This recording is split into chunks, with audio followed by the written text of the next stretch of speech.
Hi guys, my name's Amanda and today I'm here with our friend Jack.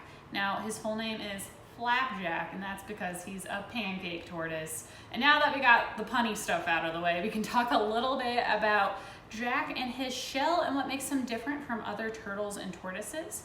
So if you have watched some of our other videos throughout the past couple of days, you may have seen Myrtle, our desert tortoise, or Digger, our box turtle. And you notice that his shell looks a little bit different than both of those other types of turtle or tortoise species.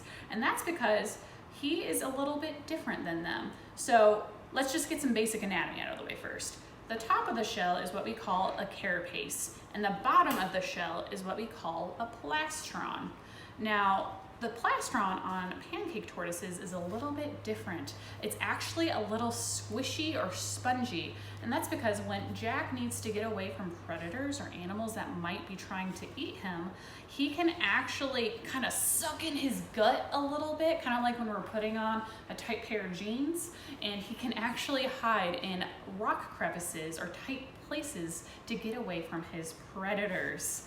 Now, something else you might not know about turtles or tortoises is a lot of people, sometimes they get confused. They think they're like hermit crabs. They'll actually just walk out of their shells. You know, they put on their shell every day like a pair of pants, but this is actually permanently stuck to him. His backbone is fused to the top of this shell. And they can actually feel things along the top of their shell like that. They don't have quite as many nerve endings as you or I do in our skin, but they can feel things. And so that's why it's important if you ever come across a turtle or tortoise in the wild. I know it's gonna be really tempting, but you don't wanna knock on their shell because it's basically like getting punched in the back. No one wants to feel that. Anyways, thanks for tuning in and have a happy spring break.